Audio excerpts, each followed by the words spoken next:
नमस्कार. कुटुंब रंगलय काव्यात या स्वतःच्या कार्यक्रमातून घराघरात अख्ख्या महाराष्ट्रात ज्यांचं नाव पोहोचलेलं आहे, असे माझ्यासाठी आदरणीय असलेले माझ्या वडिलांचे मित्र विसुभाऊ बापट, ज्यांनी मराठीतल्या चांगल्या कविता सर्व रसिकांपर्यंत पोहोचवण्याचा एक 4 ते 5-6 दशकं जो छान असा एक प्रकल्प राबवला होता, त्याचा मी साक्षीदार आहे. आणि त्यांनी सुरू केलेले उमा विश्व चॅनल इथं मला दुसऱ्यांदा बोलायची संधी मिळते, हे माझा आनंदाचा योग आहे. आणि आज निमित्त आहे की 23 एप्रिलला येणारा जागतिक पुस्तक दिन, त्याच्या औचित्यानं मला जेव्हा विसुभाऊ बापट सरांचा फोन आला आणि म्हणाले की तुझी नुकतीच जी 2 पुस्तकं प्रकाशित झालीत त्याविषयी तू आमच्या प्रेक्षकांशी थोडंसं माहिती दे. तर माझं नाव रवींद्र तांबोळी, कविवर्य लक्ष्मीकांत तांबोळी हे माझे वडील. पण माझा लिहिण्याचा हा जो छंद आहे किंवा मला लिहिण्याची जी नैसर्गिक ओढ लागलेली आहे, ती मुळात कदाचित घरात कवितेचं वातावरण असेल म्हणून कविता संग्रहाने झाली. फार पूर्वी 20-22 वर्षांपूर्वी माझा अनुवंश नावाचा कविता संग्रह महाराष्ट्र राज्य साहित्य संस्कृती मंडळाच्या अनुदानातून प्रकाशित झाला होता आणि त्याला विशाखा पुरस्कार मिळाला होता. तो तृतीय स्थानाचा होता. पण माझ्या कवितेची नोंद घेतली गेली. मध्ये कविता लिहिण्यात खंड पडला. माझी उपजत वृत्ती असेल की हसत खेळत वागावं, बोलावं आणि त्यातून आनंद घ्यावा. मग विनोद मित्रांच्या गप्पातून सापडत गेला, मलाही सुचत गेला. मग पाहता पाहता माझी जवळपास 6 पुस्तकं होऊन गेली. थट्टा मस्करी, गिरकी, पत्नी पुराण, फुकटचेच सल्ले आणि आता नवीन जे आले ते अंगठा लाईक आणि द्रोणाचार्य, हे पद्मगंधा प्रकाशनानं काढलेलं आहे. आणि दुसरा त्याच वेळेस गंभीर ज्या काही मी कधी कधी माझी मनस्थिती असायची तेव्हा ज्या कविता लिहिल्या त्या गेल्या 20 वर्षात हंस, अंतर्नाद, अनुभव, प्रतिष्ठान, कवितारथी यासारख्या दिवाळी अंकात, नियतकालिकात येऊन गेल्या. चैत्रेसारख्या अलीकडच्या दर्जेदार प्रशिक्षकांकातही येऊन गेल्या. त्याचा एक कविता संग्रह आला ज्याचं शीर्षक मी फक्त ठेवली गाथा असं आहे. आता मी इथे कॅमेरा माझ्याकडे केल्यामुळं कदाचित माझ्या नव्या 2 पुस्तकांची मुखपृष्ठ उलटी दिसू शकतात. तर फक्त तुम्हाला माहिती आणि आनंदाचा भाग बोलू बिकवत आहे. माझ्यासोबतले गांभीर्य दर्शवणारं हे मी फक्त ठेवली गाथा हा कविता संग्रह आहे. यातल्या कविता मी फक्त कवितेच्या, अभिजात कवितेच्या मराठीचा जो सागर आहे किंवा जी प्रवाही जी सगळ्यांची लेखणी आहे त्यात एक अनुकरण म्हणून ठेवून दिलेलं आहे. ही पहिलं तीराला लागते की नाही आज मला याची नाही, परंतु मला जे जे सुचत गेलं, जे जे संपादकांनी त्यावेळी प्रसिद्ध होऊ दिलं, मला जे प्रोत्साहन दिलं, त्याची एक कृतार्थ नोंद म्हणून हा कविता संग्रह आहे.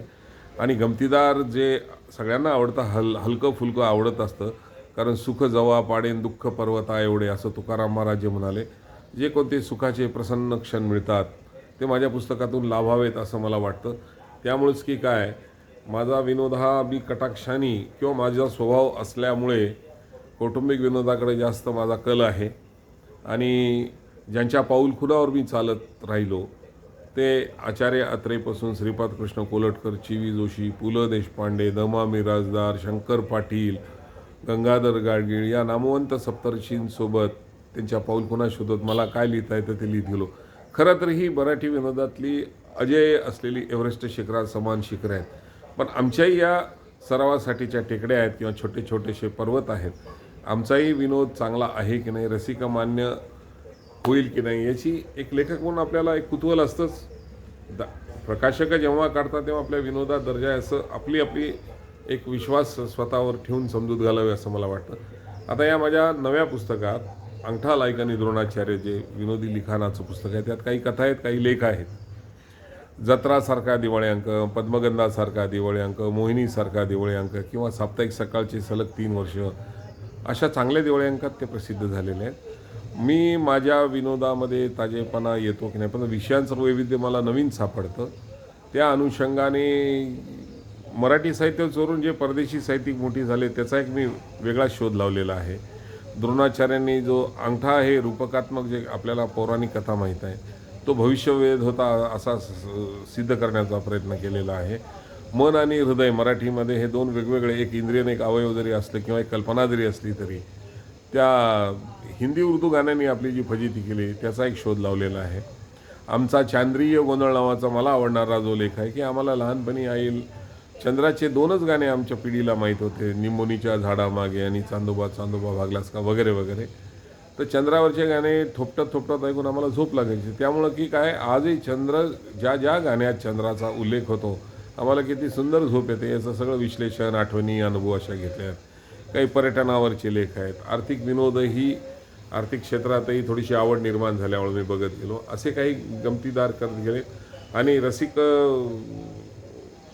जे मराठीतले वाचक आहेत त्यांच्याविषयी कृतज्ञता आज या निमित्तानं व्यक्त करताना सांगावंसं वाटतं की पद्मगंधांनी माझं पुस्तक हे गुढीपाडव्याच्या मुहूर्तावर जेव्हा प्रकाशित केलं अंगठालायक आणि द्रोणाचार्य, तर आजवर म्हणजे अक्षय तृतीयेपर्यंत त्यांनी ऑफर ठेवली होती. मला 210 वाचक मिळाले ज्यांनी ऑनलाईन बुक केलं होतं. ही लोकांची हजार खपत असतील, लोक खूप वाचकप्रिय असतील, पण माझंही नाव जात आहे, हळूहळू माहीत होत आहे, मला वाचकवर बोलावतं. हे एक धाडस दिलं आहे. जागतिक पुस्तक दिनाच्या निमित्ताने पुस्तक हे जोपर्यंत पुस्तकात वाचकाअभावी असतात तोपर्यंत ते मौनपणे पडून राहिलेले असतात असं म्हटलं जातं. तर ते जेव्हा वाचले जातात, त्यातलं कोणी बोललं जातात, मग त्यांना चैतन्य प्राप्त होतं. जागतिक पुस्तक दिनानिमित्त सोशल मीडियाच्या माध्यमातून पुस्तकावर प्रेम करणाऱ्या मंडळींसाठी सुरू असलेल्या चॅनलमध्ये आज मला बोलायची संधी मिळाली, कारण हे काळाचे टप्पे आहेत. सगळ्यांचा स्क्रीनिंग टाईम जेव्हा वाढला आहे तेव्हा रिडिंग टाईम कमी न होऊ देता दोन्ही टायमिंगला जर मॅच केलं तर जागतिक पुस्तक दिन सर्वार्थाने सार्थ ठरेल असं मला वाटतं. मला संधी दिल्याबद्दल विसुभाऊ बापट यांचे मी आभार मानतो. आणि हा जर कदाचित, कारण मी वेळेकडे बघितलेलं नाही आहे, की लांबला असेल व्हिडिओ, तर तुम्ही फक्त पुस्तक दिनाच्या निमित्ताने मी बोललो आहे ते समजून घ्यावा असं वाटतं. नमस्कार.